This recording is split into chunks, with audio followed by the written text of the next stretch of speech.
Assalamualaikum warahmatullahi wabarakatuh. Di sini kami dari kelompok 3 akan mempresentasikan hasil diskusi dari kelompok kami yang berjudul memahami prinsip pemasaran konsumen muslim. Next. Sebelumnya perkenankan saya untuk memperkenalkan kelompok kami. Yang pertama di sini ada Feni Alfionika, kemudian yang kedua ada saya sendiri Laila Rahmawardani, kemudian yang terakhir ada Erwina Berlian Febrianti. Next.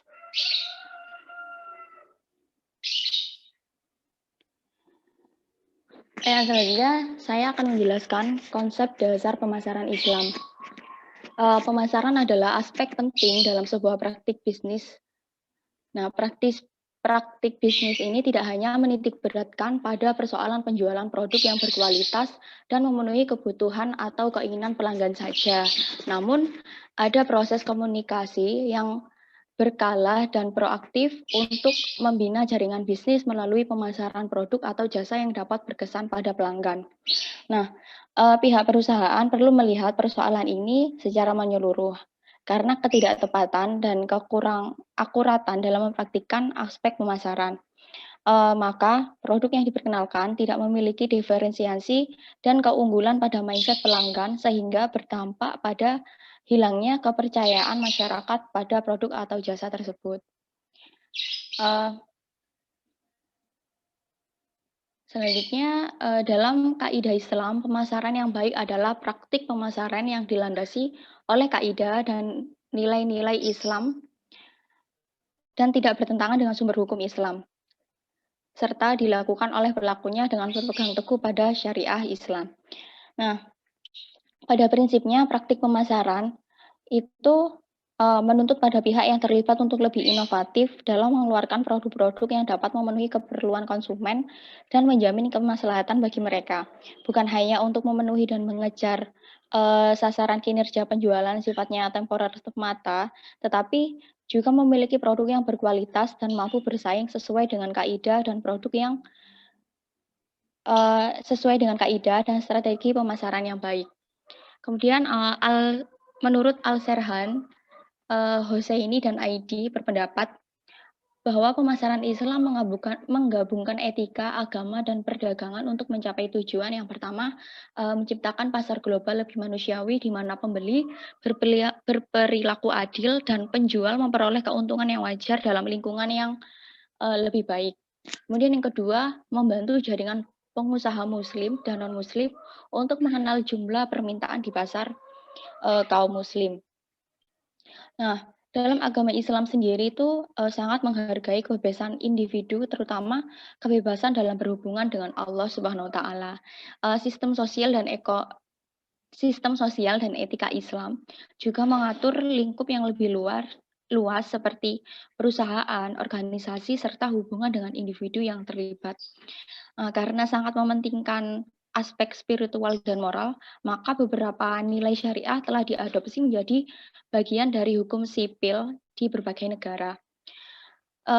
Islam sendiri tidak menghalangi pemeluknya untuk mendapatkan keuntungan dari kegiatan bisnis, namun usaha yang mendapatkan keuntungan harus diperoleh dalam ruang lingkup batasan-batasan yang telah digariskan oleh sumber-sumber dalam Islam yang meliputi Al-Quran, hadis, ijma, dan qiyas. Next.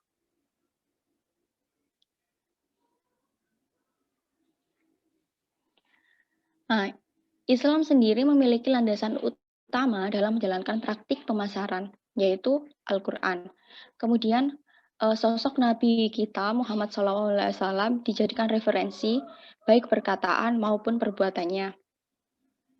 Ada juga landasan yang juga relevan untuk digunakan, yaitu kesepakatan para ulama atau ijma, karena ulamalah yang menjadi warisan dari para nabi, sehingga hasil ijtihad dari ulama inilah yang juga dapat digunakan sebagai landasan dalam memecahkan persoalan-persoalan di bidang pemasaran.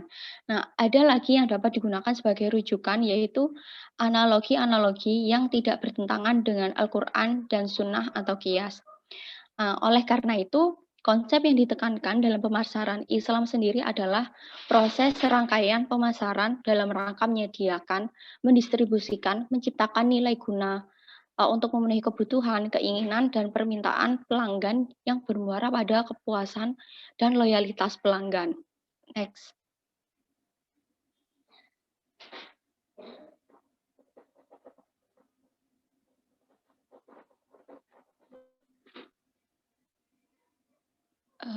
Mungkin selanjutnya. Sebelumnya, untuk selanjutnya yaitu tujuan pemasaran Islam. Slide sebelumnya mungkin.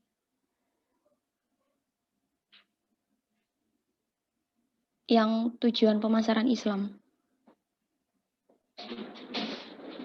Nah, tujuan dari pemasaran Islam di sini sendiri ada dua, yaitu yang pertama memformulasikan dan membawa teori pemasaran Islam menuju dunia baru sebagai bagian dari disiplin pemasaran modern sesuai dengan ajaran Islam. Kemudian yang kedua, implementasi pemasaran syariah harus mampu menjadi bagian dari upaya untuk mewujudkan keadilan sosial. Nah, sebagaimana tujuan yang telah saya sebutkan, maka akan ditemukan gagasan bahwa ajaran agama dapat digunakan sebagai alat pemasaran. Nah, gagasan ini penting untuk dipertimbangkan karena apabila mengalami kegagalan dalam mengatasi berbagai masalah, maka akan menciptakan keraguan mengenai apakah ajaran agama harus memisahkan diri dari aspek bisnis atau merupakan bagian dari dinamisasi ilmu yang mampu menjadi rujukan dalam setiap pengambilan keputusan bisnis, serta membantu dalam menyelesaikan persoalan bisnis di zaman sekarang. Next, yaitu selanjutnya definisi pemasaran. Nah, menurut ahli pemasaran dunia, Kotler mendefinisikan pemasaran menjadi dua sudut pandang, yaitu yang pertama, pemasaran adalah suatu proses sosial di mana individu dan kelompok mendapatkan apa yang mereka butuhkan dan inginkan melalui penciptaan, menawarkan, dan pertukaran produk atau jasa yang bernilai dengan orang lain. Kemudian yang kedua, dan pemasaran sering digambarkan sebagai seni menjual produk. Nah, tujuan pemasaran secara umum adalah untuk mengetahui dan memahami pelanggan dengan baik sehingga tercipta kesesuaian antara produk atau jasa yang diharapkan dengan yang dirasakan guna mencapai kepuasan konsumen. Nah,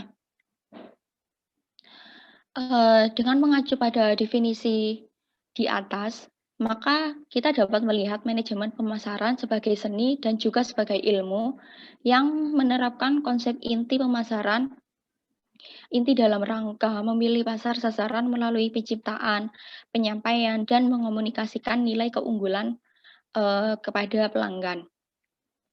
Pemasaran pada intinya itu merupakan serangkaian kegiatan untuk memenuhi kebutuhan pelanggan.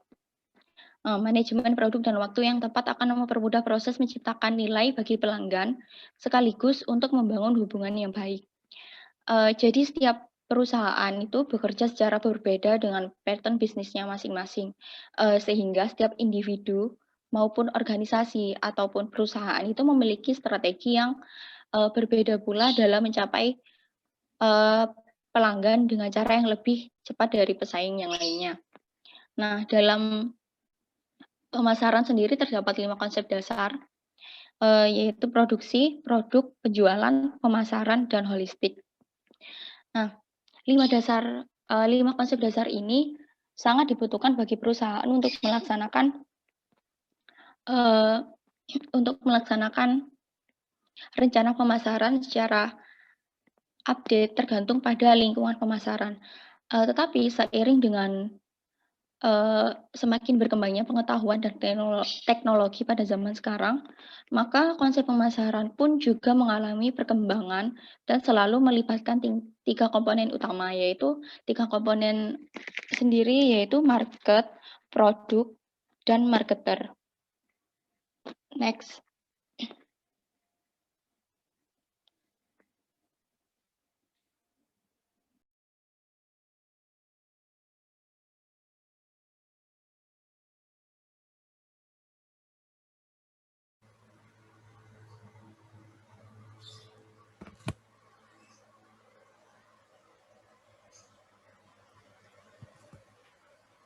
Selanjutnya, di sini saya, Ervina Berlian Febrianti, akan melanjutkan materi tentang definisi pemasaran Islam atau yang disebut dengan Islamic Marketing.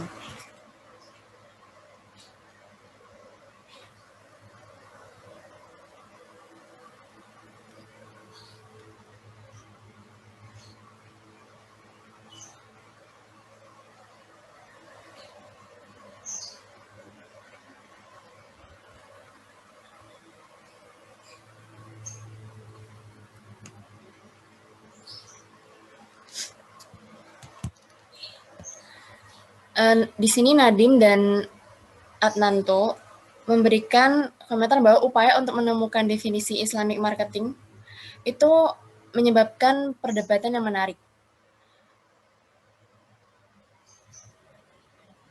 Bahkan Adnan mengemukakan pengembangan teori, model, atau pendekatan yang terkait dengan pembahasan Islamic Marketing itu masih sangat terbatas.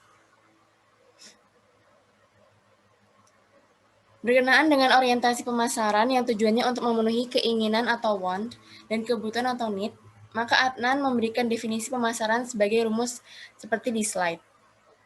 Needs and desire ditambah product or service, ditambah value, satisfaction and quality, ditambah amendment, transaction and relationship, ditambah marketing sama dengan maximizing satisfaction. Berdasarkan rumus tersebut, konsumen itu secara alami memiliki kebutuhan dan keinginan atau yang disebut dengan needs and desire. Dengan demikian, proses transaksi yang dilakukan oleh konsumen dan produsen itu digunakan untuk memenuhi kedua aspek pokok tersebut. Kepuasan secara maksimal itu muncul ketika seluruh transaksi pemasaran dapat diselesaikan dengan proses yang melibatkan transaksi, hubungan produk atau jasa, kemudian dilengkapi dengan nilai, kepuasan, dan kualitas dari produk tersebut. Definisi ini tentu sesuai dengan kenyataan yang ada pada penemuan konsep, teori, model, atau pendekatan pemasaran saat ini.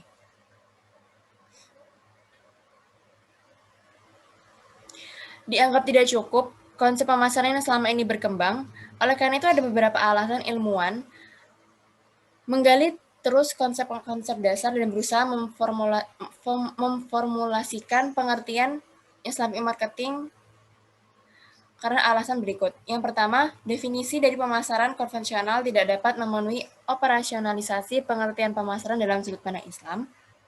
Yang kedua, definisi pemasaran konvensional itu lebih mengarah pada peningkatan pembentukan perilaku pada sisi marketer, sangat minim yang mengupas perilaku pada sudut konsumen.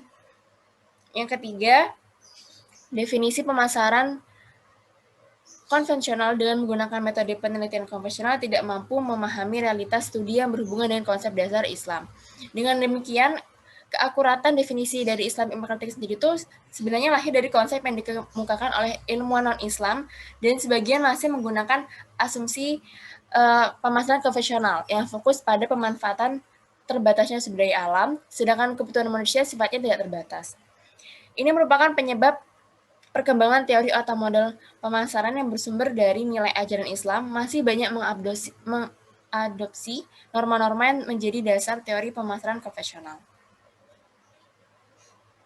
Pemasaran Islam itu mengacu pada aspek yang berorientasi pada pandangan dunia atau tasawur dan epistemologi.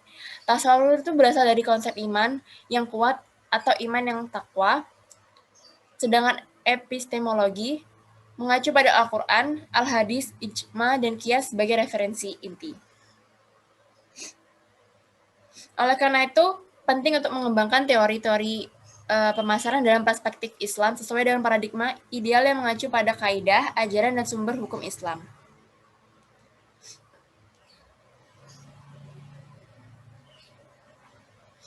Di sini tentu ada beberapa ahli yang mendefinisikan tentang konsep Islamic marketing sendiri. Yang pertama contohnya Abu Snaid, seperti kutipan di slide. Berdasarkan definisi yang kutipan tadi, ada beberapa istilah penting terkait dengan pemasaran syariah menurut Abu Snaid. Yang pertama, kebijakan atau wisdom, itu artinya hikmah. Pengertian hikmah adalah memahami Al-Quran, tentang mengenal kebenaran dan mengamalkannya, meletakkan sesuatu pada tempatnya, dan selalu sederhana berusaha memahami sebab dan meletakkan segala perkara sesuai porsinya. Hikmah ini sangat ditekankan pada Quran surat Al-Baqarah ayat 269. Dalam Islam, hikmah itu merupakan istilah yang sangat dekat dengan strategi. Yang kedua, di sini ada kebutuhan atau needs. Islamic marketing didasarkan pada dua kebutuhan, yaitu kebutuhan fisiologis dan keamanan. Seperti disebutkan dalam Al-Quran, kebutuhan fisiologis itu contohnya seperti makanan, tempat, air, dan pakaian, serta kebutuhan keamanan sesuai Quran surat 118-119, serta Quran surat 17 ayat 29 tentang sedangkan pemasaran konvensional didasarkan pada keinginan. Yang ketiga, konsumen muslim atau muslim consumers didefinisikan sebagai pola konsumsi, gaya hidup, atau aturan keuangan yang diyakini sesuai dengan hukum-hukum Islam. Semuanya itu bersifat heterogen. Konsumen muslim berbicara dengan bahasa yang berbeda, memakai gaya berpakaian yang berbeda, dan mengonsumsi makanan yang berbeda. Contohnya, konsumsi di negara Turki, Pakistan, Bangladesh, Kurdi, Aljazair, Maroko, Palestina, negara di kawasan Teluk dan Saudi. Hal ini penting untuk dicatat bahwa tidak semua orang Arab adalah Muslim, dan tidak semua orang Muslim adalah orang Arab. Yang keempat, pasar market. Mekanisme dalam Islam pada prinsipnya itu mematuhi hukum-hukum Islam di semua sektor. Produk yang tidak halal atau tidak mematuhi prinsip syariat tidak diizinkan dijual. Misalnya produk yang mengandung daging babi atau alkohol. Yang kelima, perilaku yang baik atau good conduct, seperti perilaku yang etis. Yang keenam, halal thayyibat, mengandung kebajikan, suci, aman, halal, dan produk menguntungkan. Istilah thayyibat itu sangat penting dalam Islam sehingga disebutkan dalam Al-Quran sebanyak 18 kali. Yang ketujuh, kesepakatan bersama atau mutual consent, adil dan bebas dari intervensi pembeli dan penjual serta tanpa pemaksaan. Yang kedelapan, kesejahteraan atau well-being, yang disebut falah, tentang kesuksesan dan kesejahteraan konsumen. Yang kesembilan, iklan etis atau ethical advertising, tidak ada tindakan yang menyesatkan, penipuan atau kecurangan dalam iklan.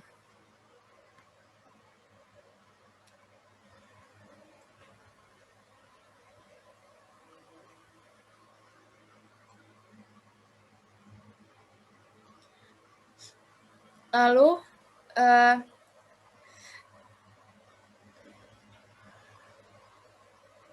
ahli selanjutnya, menurut Alam dan Hakwi, mendefinisikan tentang Islamic marketing seperti di slide berikut.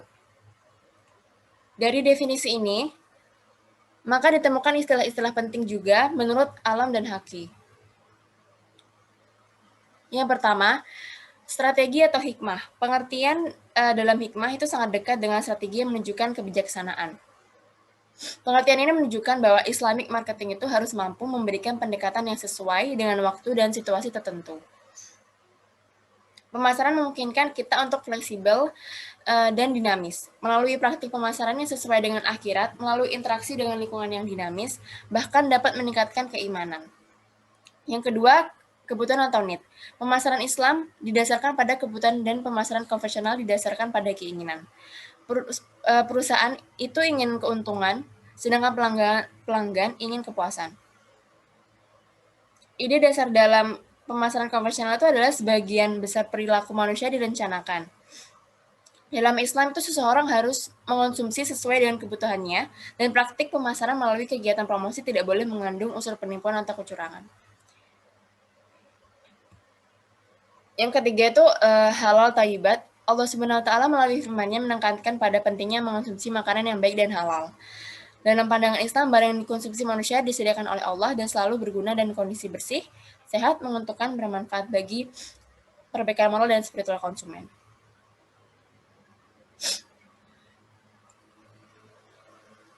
Yang ketiga, saling setuju atau rela, atau disebut dengan mutual consent atau antara din mungkum.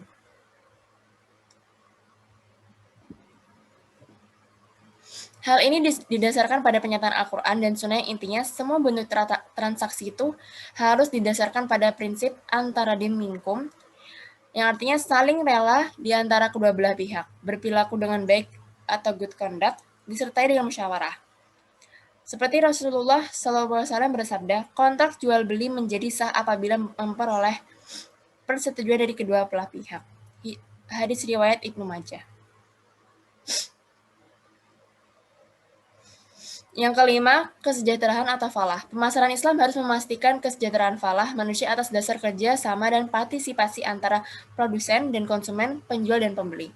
Dan pemasaran Islam, pasar dipandang sebagai mekanisme di mana pembeli dan penjual berinteraksi dengan barang dan jasa untuk menentukan harga melalui pelaksanaan jual beli guna mencapai kesejahteraan yang lebih baik di dunia dan akhirat melalui maksimalisasi keuntungan. Selanjutnya di sini ada Wilson yang mengemukakan pendapatnya tentang definisi Islamic marketing. Di sini ada 3 pendapat menurut Wilson, seperti di slide. Islamic marketing itu tidak hanya fokus pada uang dan barang semata. Dunia muslim memiliki segmen konsumen dan budaya yang beragam, misalnya fashion, hiburan, kosmetik, dan pola bertamasya. Tetapi yang paling penting adalah adanya ciri-ciri homogen yang unik dan dapat diidentifikasi.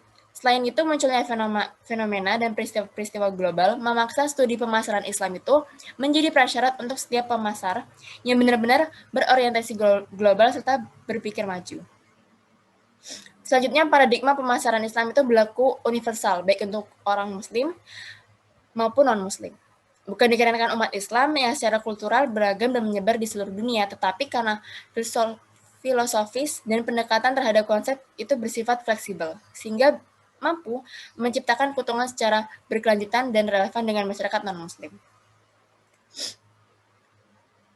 Menunjuk pada pengertian Wilson, mengajukan pendekatan secara hierarki hasil dari pendefinisian tentang Islamic marketing.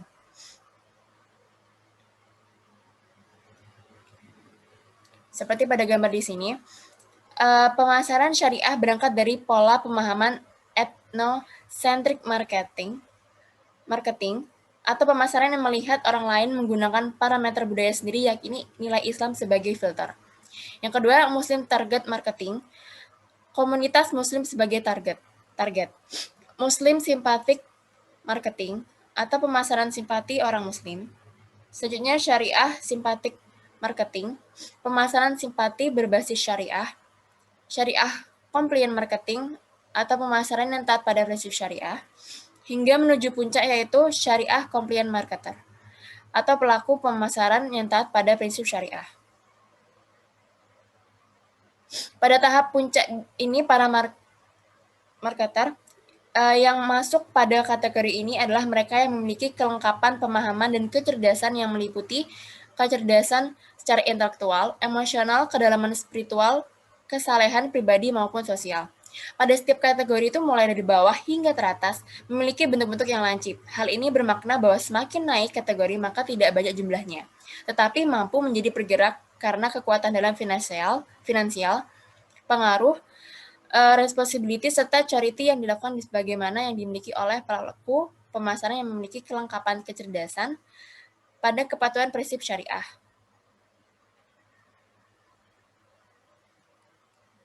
Selanjutnya di sini ada Husnain. Kutipannya di dalam kolom, pengertian Islamic marketing yang dikemukakan oleh Husnain itu menekankan pada strategi maksimalisasi nilai untuk mencapai kesejahteraan dengan Al-Quran dan Sunnah sebagai panduannya.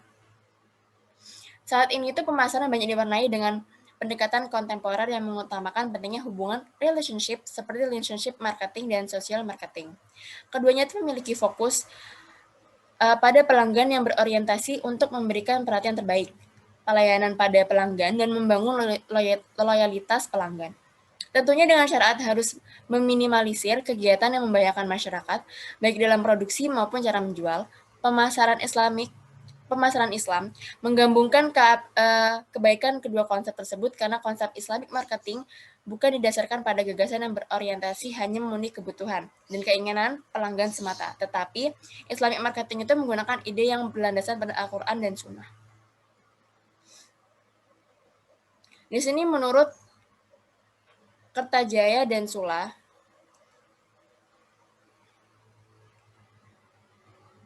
telah mengupas tentang syariah marketing dengan memberikan usulan tentang pergeseran konsumen dari konsumen yang dulunya bersifat rasional dengan segala kriteria pilihannya. Kemudian emosional karena adanya lembaga atau wadah yang sesuai dengan ideologinya tentang lembaga keuangan bank dan non-bank syariah. Hingga konsumen itu bersifat spiritual dengan benar-benar selektif dalam memilih produk dan jasa. Tentunya dengan dasar yang kuat dari Al-Quran dan Sunnah, dan tidak terbantahkan kebenarannya, maka Islamic marketing menjadi panduan yang lengkap dan fleksibel hingga akhir zaman bagi para marketer muslim dan non-muslim sekalipun. Karena memang Islam itu sebagai sumber utamanya merupakan agama yang sempurna dan penuh dengan etika.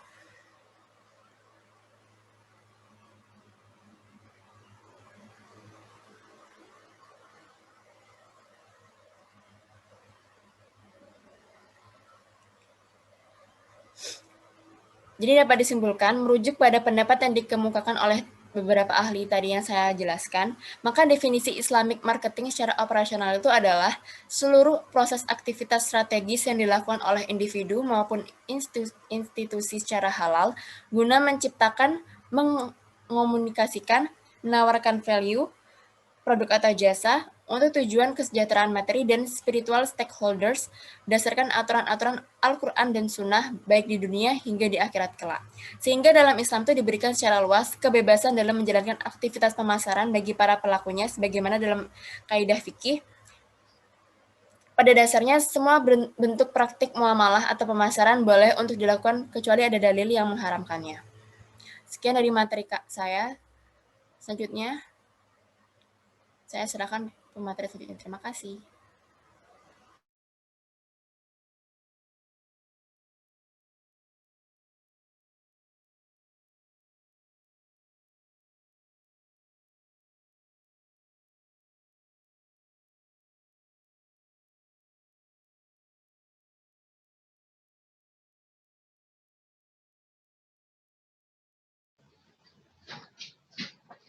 Untuk slide-nya,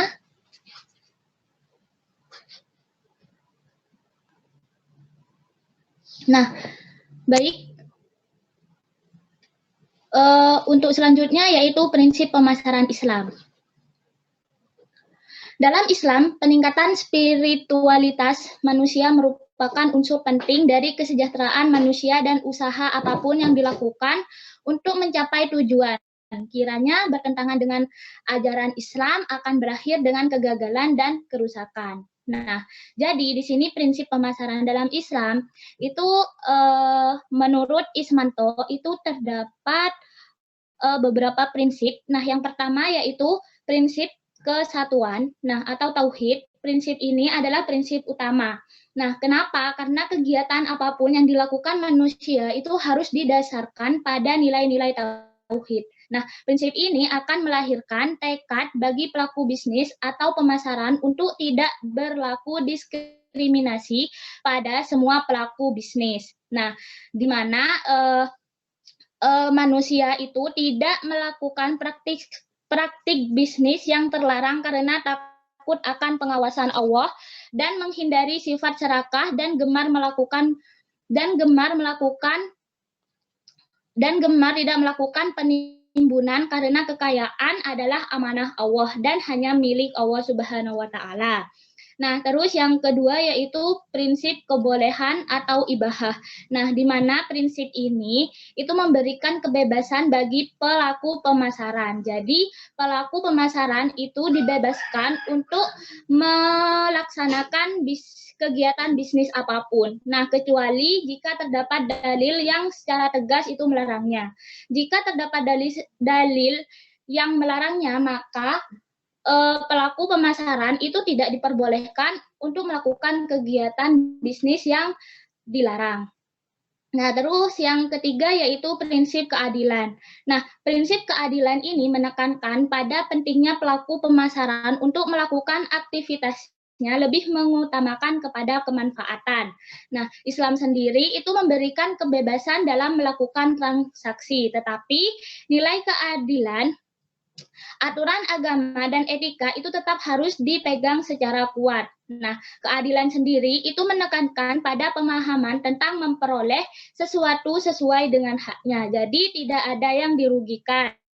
Nah, di mana di dalam praktik pemasaran itu sama-sama diuntungkan. Jadi pihak konsumen sama produsen itu mengalami keseimbangan.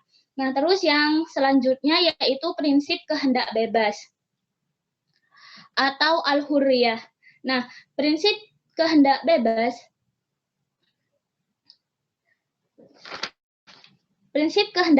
itu berdasarkan prinsip ini, manusia sebagai pelaku pemasaran itu diberikan kewenangan untuk melakukan kegiatan bisnis. Nah, kehendak bebas sendiri itu dalam Islam itu merupakan kebebasan yang dibatasi oleh keadilan, di mana kebebasan dalam Islam itu merupakan kebebasan yang terbatas, terkendali, dan terikat oleh aturan yang ditentukan oleh Allah. Nah, kehendak bebas yang dimaksud ini adalah kehendak yang terbatas, yang terkendali dan terikat oleh aturan yang ditentukan oleh Allah. Jika sudah di luar aturan yang ditentukan oleh Allah, itu maka tidak diperbolehkan. Nah, yang nomor 5, yaitu prinsip pertanggungjawaban. Nah, kebebasan mutlak adalah sangat mustahil dalam dunia ini. Dalam Islam, semua perbuatan manusia akan dimintai pertanggungjawaban di akhirat kelak, termasuk kegiatan bisnis yang dilakukan oleh manusia. Nah, maka dari itu, prinsip pertanggungjawaban ini akan mengubah perhitungan dalam perspektif ekonomi dan bisnis.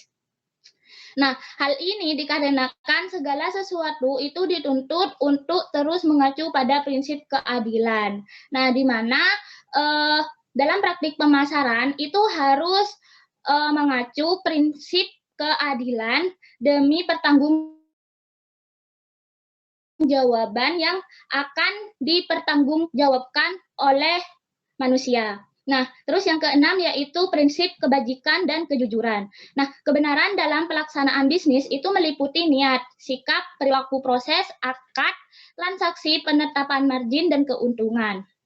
Nah, realisasi dalam prinsip kebajikan ini mendorong para pelaku bisnis untuk bersikap terbuka dan ramah. Dan Islam itu juga sangat menjaga dan melakukan preventif terhadap kemungkinan adanya wan prestasi dalam praktik bisnis.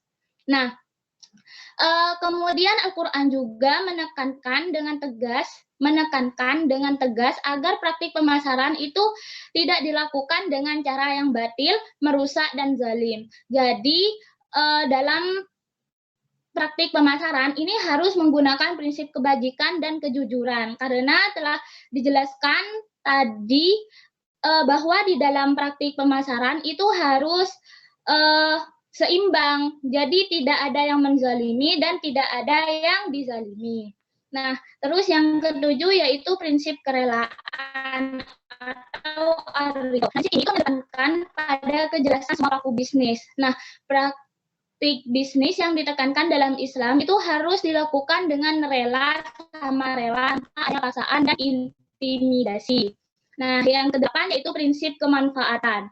Nah, Islam mengutamakan prinsip ini. Kenapa? Karena adanya aturan yang tegas dari Allah, pastinya Allah itu sangat menyukai kemanfaatan daripada kemudaratan. Nah, kemanfaatan sendiri itu akan melahirkan kesejahteraan manusia pada umumnya dan keseimbangan pada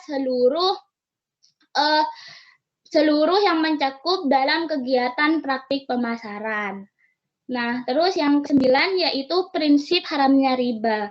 Nah, riba sendiri kan memang sudah dilarang. Nah, karena prinsip riba ini itu merupakan salah satu implementasi dari prinsip keadilan. Nah, praktik riba ini dalam aktivitas ekonomi itu terdapat unsur aniaya. Nah, jadi artinya itu praktik riba ini ada pihak yang menzalimi dan pihak yang dizalimi. Nah, karena hal demikian maka riba itu memang diharamkan, apalagi dalam praktik bisnis.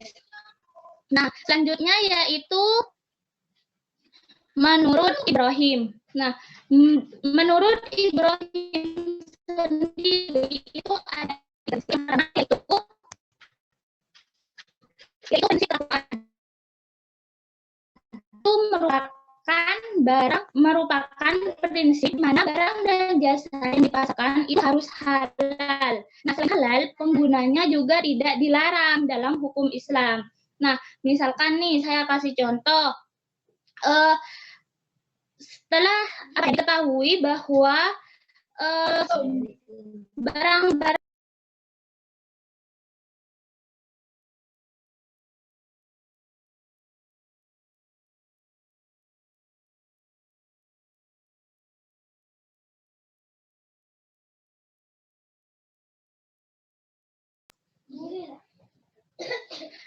baik, saya lanjutkan.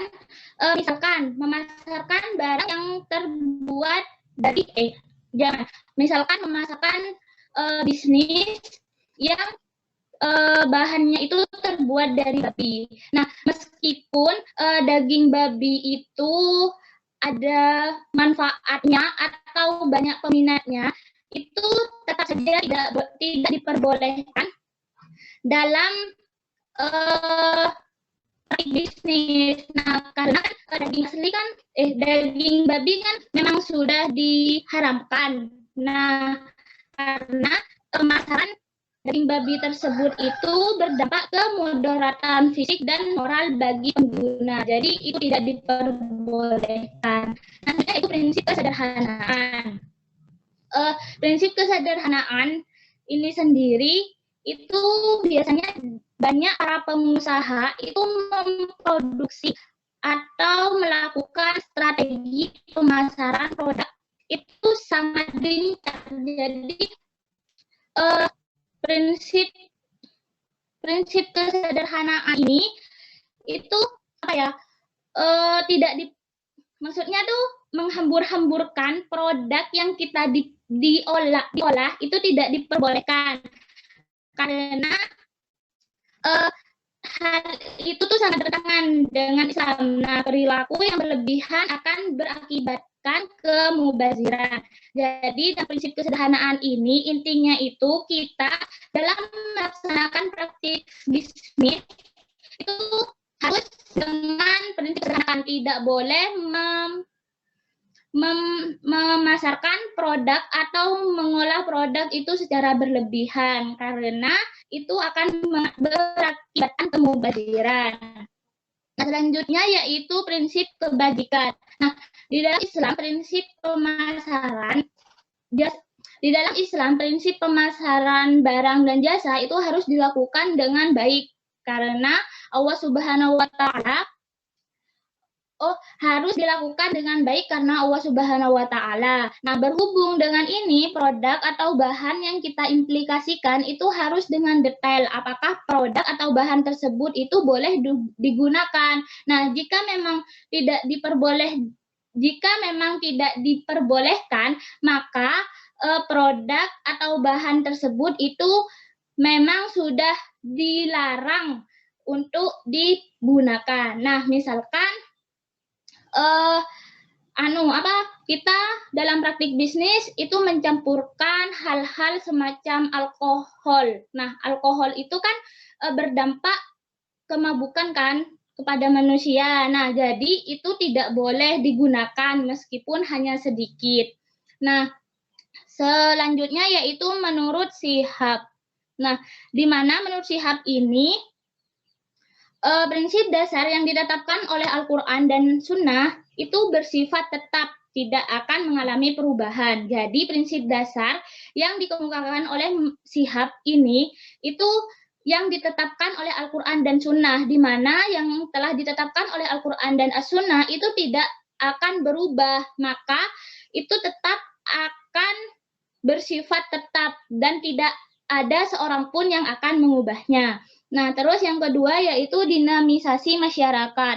Nah, ilmu pengetahuan dan teknologi di mana prinsip tersebut itu membuka kesepakatan yang luas untuk melakukan perbaikan hasil budidaya.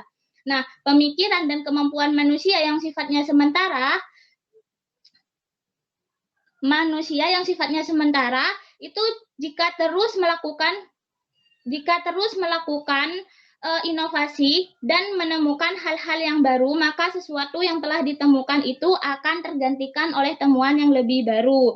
Nah, jadi di sini dinamisasi masyarakat, ilmu teknologi dan ilmu pengetahuan dan teknologi itu prinsipnya akan membuka kesepakatan yang luas untuk melakukan perbaikan. Nah, di mana pemikiran dan kemampuan manusia itu yang sifatnya sementara, jika terus-menerus itu dilakukan inovasi dan akan menemukan hal-hal yang baru, maka sesuatu yang telah ditentukan itu akan terganti oleh temuan yang lebih baru, maka akan diperbarui. Nah, next.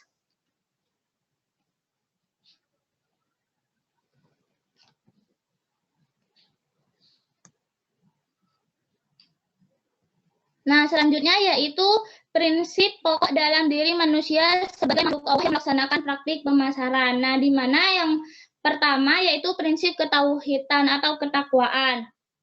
Nah, kenapa prinsip ketauhidan ini termasuk ke prinsip utama? Karena prinsip ketauhidan ini melahirkan keyakinan bahwa segala sesuatu itu berasal dari Allah dan bermuara pula kepada Allah, karena sesungguhnya semua yang ada di bumi itu hanyalah milik Allah. Nah, jadi semua yang ada di bumi itu adalah milik Allah, di mana telah dijelaskan dalam Quran surat Al-Hujurat ayat 13. Bismillahirrahmanirrahim. Ya ayyuhan nasu inna khalaqnakum min dakari wa unsa wa ja'alnakum su'uban wa qabaila li ta'arafu inna akramakum indallahi atqakum innallaha alimun khabir. Shadaqallahul adzim, yang artinya, wahai manusia, sungguh kami telah menciptakan kamu dari seorang laki-laki dan seorang perempuan. Nah, kemudian kami jadikan kamu berbangsa-bangsa dan bersuku-suku agar kamu saling mengenal. Sesungguhnya yang paling mulia di antara kamu di sisi Allah ialah orang yang paling bertakwa. Sungguh Allah Maha mengetahui dan Maha teliti. Jadi semuanya itu yang ada di dunia itu hanya milik Allah. Nah, next.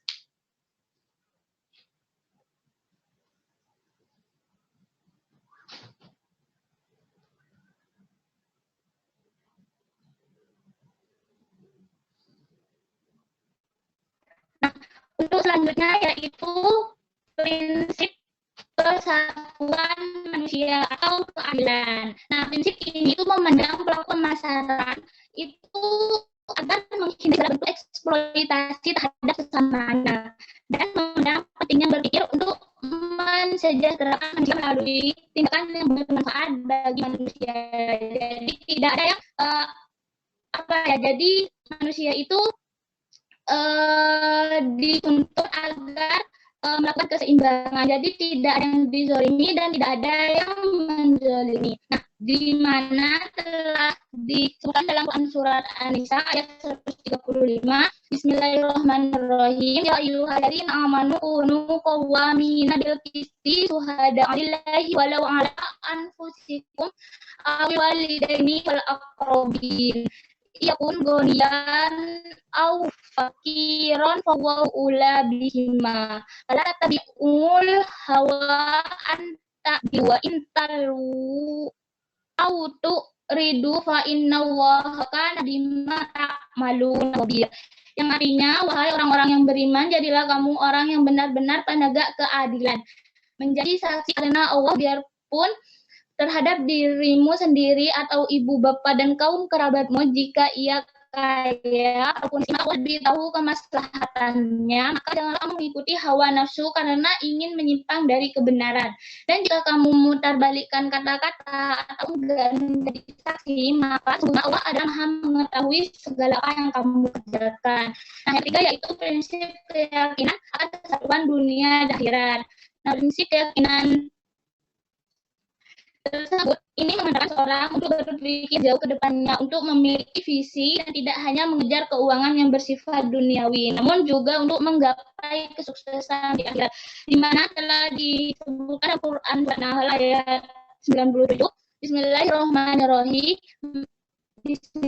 Man amila sholihan min dari unsa wa huwa yu'minun falanuhyiyannahu hayatan thayyiban wa lanajziyannahum ajrahum bi ahsani ma kanu ya'malun. Artinya barang siapa yang mengerjakan amal soleh baik laki maupun perempuan dalam keadaan beriman, maka sesungguhnya akan kami berikan kepada kehidupan yang baik, dan sesungguhnya akan kami berikan balasan kepada mereka dengan pahala yang lebih baik dari apa yang telah mereka kerjakan. Next.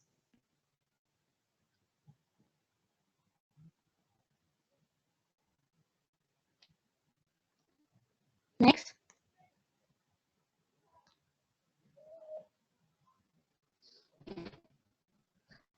Baik, untuk selanjutnya yaitu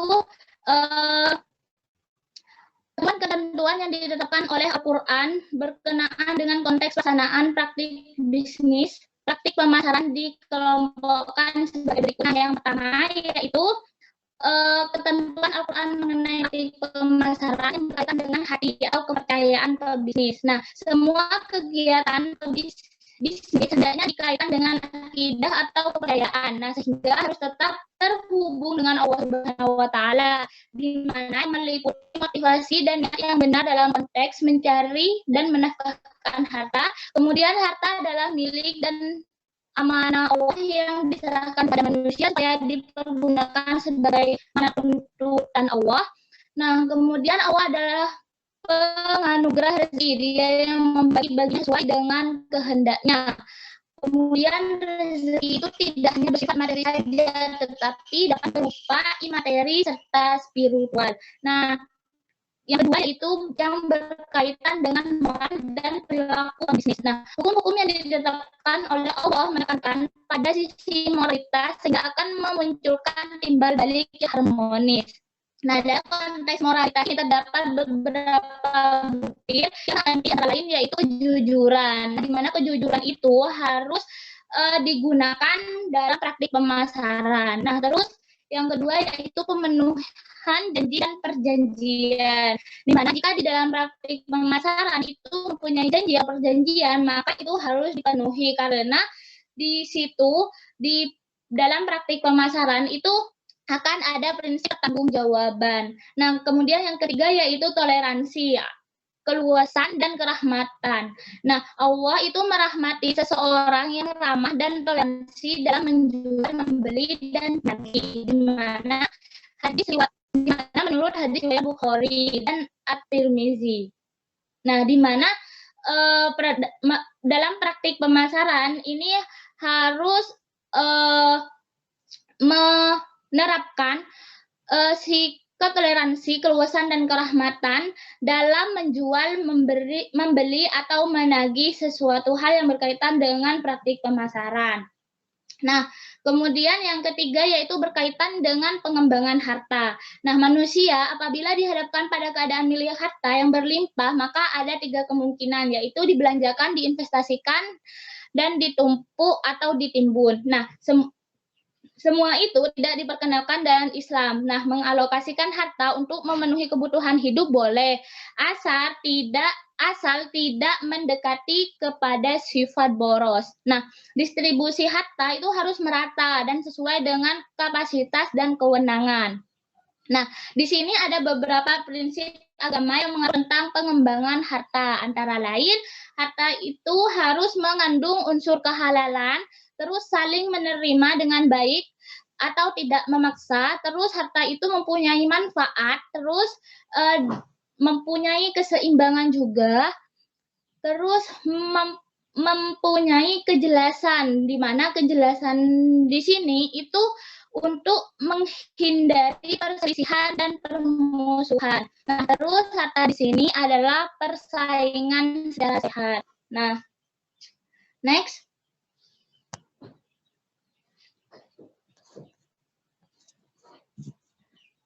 Baik, sekian presentasi dari kelompok kami. Jika ada pertanyaan, langsung ditulis di kolom komentar YouTube. Sekian, kurang lebihnya mohon maaf. Wassalamualaikum warahmatullahi wabarakatuh.